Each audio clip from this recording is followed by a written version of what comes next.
అందరికీ నమస్కారం. SBR talks channel స్వాగతం. మిత్రులారా, చాలామంది అనుకుంటారు ఐఐటీలు ఎన్ఐటీలు మాత్రమే అద్భుతమైనవని. నేను గత వీడియోలో కూడా చేశాను. నేను బిట్ మెస్రా గురించి చేశాను. ఆ వీడియో కూడా చూడొచ్చు మీరు. డిస్క్రిప్షన్లో లింక్ పెడతాము. అది కూడా జిఎఫ్టిఐఏ. కానీ కొన్ని ఎన్ఐటీల కంటే, కొన్ని ఐఐటీల కంటే, అనేక త్రిబుల్ కంటే అద్భుతమైన సంస్థ. అదేవిధంగా ఈరోజు కూడా వీడియోలో ఒక అద్భుతమైనటువంటి మరొక జిఎఫ్టిఐ గురించి తెలుసుకుందాం. ఇది జిఎఫ్టిఐ కానీ పేరు త్రిబుల్ అనే ఉంటుంది. త్రిబుల్ నయా రాయిపు గురించి తెలుసుకుందాం. మిత్రులారా, త్రిబుల్ అనేక రకాలు, అనేక వాటికి త్రిబుల్ పేరే ఉంటాయి.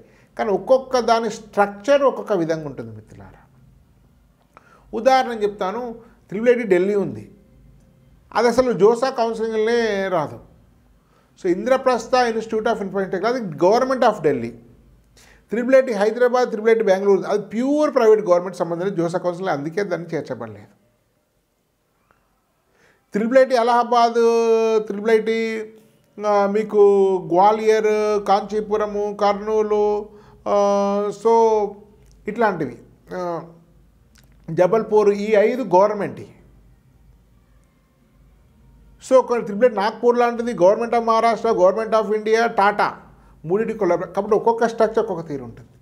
ఇప్పుడు అట్లాంటి మరొక అత్యంత నాణ్యతా ప్రమాణాలు కలిగి, తక్కువ కాంపిటీషన్ కలిగి ఉండేటువంటి, ఎవరు పెద్దగా పట్టించుకున్నటువంటి మరొక త్రిబుల్ నయా రాయిపు చేస్తే, కానీ ఇది త్రిబుల్ లిస్ట్లో ఉండదు, జిఎఫ్టిఐలో ఉంటుంది మిత్రులారా. సో దీన్ని చూస్తే మనము ఇది 2015లో ఎస్టాబ్లిష్ అయింది. సో అప్పుడుండే రమణ్ సింగ్ గారి యొక్క ఇనిషియేషన్ ఇది. డాక్టర్ శ్యామా ప్రసాద్ ముఖర్జీ అనే పేరు మీద ఇది ఎస్టాబ్లిష్ అయింది. ఇది 50 ఏకర్స్లో ఉంది. ఇది ఛత్తీస్గఢ్ స్టేట్ అనే విషయం అందరికీ తెలిసినటువంటిదే. దీని యొక్క అడ్మిషన్ ప్రాసెస్ జేఈ మెయిన్స్ అందరికంటే జోసా సీసాబు.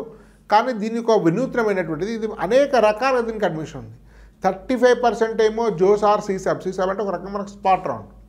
50% ఛత్తీస్గఢ్, ఎందుకంటే ఛత్తీస్గఢ్ స్టేట్ గవర్నమెంట్ యొక్క ఇన్స్టిట్యూషన్ ప్లస్ ఎన్టీపీసీ యొక్క ఫండింగ్ తోటి నడిపడింది. కాబట్టి ఇది ఒక డిఫరెంట్ స్ట్రక్చర్. దీనిలో 3 భాగస్వామ్యం ఉంది.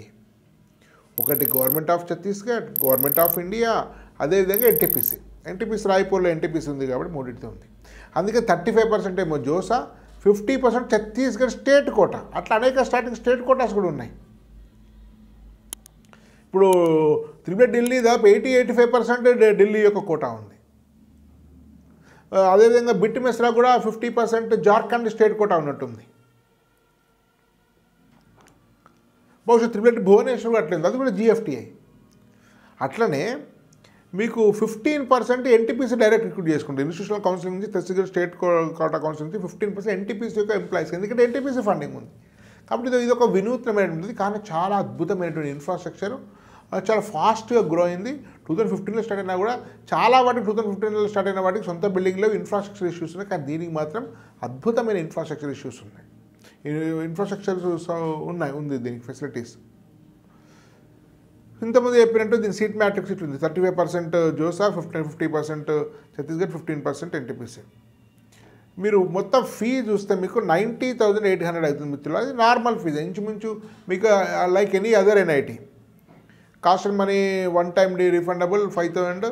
కాబట్టి మీకు 85,000 నార్మల్ ఎనీ ఎన్ఐటీ లాగా. ఇప్పుడు నార్మల్గా కొన్ని జిఎఫ్టీలకు అయితే చాలా ఫీజు ఉంది, కానీ దీనికి చాలా తక్కువ ఫీజు. ఒక రకంగా మీకు రిఫండబుల్ తీసేస్తే 85,000. కాబట్టి చాలా తక్కువ ఫీజు, జస్ట్ 75,000 ట్యూషన్ ఫీ. కాబట్టి ఇది చాలా ఎకనామికల్ అండ్ ఎఫోర్డబుల్. మీరు దీని డీటెయిల్స్ కూడా అన్నీ ఇచ్చాను నేను. హాస్టల్కి కూడా చూస్తే జస్ట్ 35,000 అవుతుంది. అంటే మీకు 90-35 అంటే మీకు దాదాపు 11 lakhsలో మొత్తం అయితే అన్ని ఖర్చులు పెట్టుకున్నప్పుడు 12-13 lakhsలో మీకు ఉండే పర్సనల్ ఖర్చులు అన్ని ట్రాన్స్పోర్ట్ కలిపి 12-13 lakhs అయిపోతుంది. అంటే ఈ సేమ్ ఎన్ఐటీ ఫీజులోనే ఏర్పడుతుంది. ఇది చాలా చాలా మంచి రికమెండెడ్ ఇన్స్టిట్యూషన్. మీ కట్ ఆఫ్ జోన్ మిత్రులు, దీనిలో ఉన్నాయి 3 కోర్సెస్. ఒకటేమో కంప్యూటర్ సైన్స్ ఇంజనీరింగ్ సిఎస్సి 20,000 కూడా వస్తుంది. చాలామంది పేర్లను చూస్తారు, ఎన్ఐటీ ఉందా, ఐఐటి ఉందా, త్రిబుల్. కానీ పేర్లు కాదు. ఇది జిఎఫ్టీ అనగానే తక్కువ అంచనా వేస్తారు. కానీ 20,000 కట్ ఆఫ్ కూడా 20,000 కూడా వస్తుంది. మీరు data science and artificial intelligence 25,000, ECE 36,000 కూడా చాలామంది 36,000 వచ్చిన వాళ్ళు ఎవరు తీసుకోరు. 36,000 వచ్చిన ఓసీ, ఇది ఓసీ వాళ్ళకి సంబంధించింది. ఎంసెట్కి వెళ్ళిపోతుంటారు 36,000 ఏది రాని. కాబట్టి మైన్యూట్గా అబ్జర్వ్ చేయాలి, అనేక అవకాశాలు ఉంటాయి. కాబట్టి మీరు అనేక తెలియని విషయాలు కూడా మనకు ఎస్బీఐ టాక్స్ యాప్లోకి రండి, తెలుస్తాయి. కాబట్టి యాప్ అందరూ కూడా డౌన్లోడ్ చేసుకోండి. ఆ డౌన్లో అనేక రకాల కోర్సెస్ ఉన్నాయి. జోస్ అండ్ బిట్సాట్ కౌన్సిలింగ్ అని, విట్ మణిపాల్ అమృత కామెడీకి అని, ఎంసెట్ ఉన్నాయి. దానిలో మీకు చాలా దూరం ర్యాంక్ వచ్చినా కూడా మీకు ఒక మంచి సొల్యూషన్ చెప్తారు. ఉన్నంతలో మీకు ర్యాంక్, రిజర్వేషన్ అండ్ మీకు ఎకానమీని బట్టి మంచి కాలేజీలో సీట్ వస్తే దానికి ఎంకరేజ్ చేసి, ఒకవేళ సీట్ రాకుండా దేనిలో ఏరాలి, బీ కేటగిరీకి వెళ్ళాలా, మేనేజ్మెంట్ కోటాకి వెళ్ళాలా, ప్రైవేట్ యూనివర్సిటీకి వెళ్ళాలా, దానిలో ఏది మంచి ఆప్షన్ అంటే మెరిట్ ఉన్న వాళ్ళకు లేని వాళ్ళకు కూడా తగిన పరిష్కారం చెప్తుంది ఎస్బీఐ టాక్స్ ఒక టీము. శ్రీధర్ అని ఇంతకుముందు ఒక సాఫ్ట్వేర్ కంపెనీకి CTO స్థాయిలో పనిచేసే శ్రీధర్, నేను, యూఎస్లో ఉండే రాజుతో ఒకటి అండ్ అనేక మా టెక్నికల్ బృందం కలిపి ఒక టీమ్గా మీకు గైడ్ చేస్తుంది. కాబట్టి ఎస్బీఐ టాక్స్ యొక్క యాప్ను డౌన్లోడ్ చేసుకుని సంబంధిత కోర్సును తీసుకుంటే ఎంత ఎర్లీగా తీసుకుంటే అంత అడ్వాంటేజ్. మీకు జూమ్ మీటింగ్స్ కూడా రెగ్యులర్గా ఉంటుంటాయి. ప్లేస్మెంట్ చూస్తే మిత్రులారా, మీడియన్ ప్యాకేజ్ మీకు 15 lakhs ఉంది. 15 lakhs మీడియం ప్యాకేజ్ చాలా చాలా ఎక్కువ. అఫ్కోర్స్ దీనిలో 3 కోర్సెస్ ఉన్నాయి. Still 15 lakhs is very good. And 15 lakhs computer సైన్స్ది, ఈసీఈది 10 lakhs, 11.75 యావరేజ్ ప్యాకేజ్ ఇంకెక్కడా లేదు. సో మీరు ఆలోచించండి ఎంత మంచి ప్యాకేజ్ ఉన్నాయో. తర్వాత మీకు హైయెస్ట్ ప్యాకేజ్ 57 lakhsకి వచ్చింది సిఎస్సికి, ఈసీఈకి 16.6 వచ్చింది. ఓవరాల్గా మీకు మంచి ప్యాకేజ్ కిందనే కౌంట్ అవుతుంది. సో యావరేజ్ ప్యాకేజ్ చూస్తే మీరు 14 lakhs కింద యావరేజ్ ప్యాకేజ్ వస్తుంది. కాబట్టి ఇది ఒక అద్భుతమైనటువంటి కాలేజ్ అనే విషయాన్ని గుర్తుపెట్టుకోండి. కాబట్టి మన ఏదో ఎన్ఐటీఏ కావాలి, ఐఐటీనే కాకుండా మన లక్ష్యం ఏం కావాలంటే మంచి ఇంజనీరింగ్ కాలేజ్ అనేది మన లక్ష్యంగా ఉంటేనే మంచిది. దానివల్లనే మనకు బెటర్ ప్లేస్మెంట్, బెటర్ కెరీర్ ఉంటుంది. ఈ విషయాన్ని గుర్తుపెట్టుకోవాల్సిందిగా సూచన. ధన్యవాద్. భారత్ మాతా కీ జై.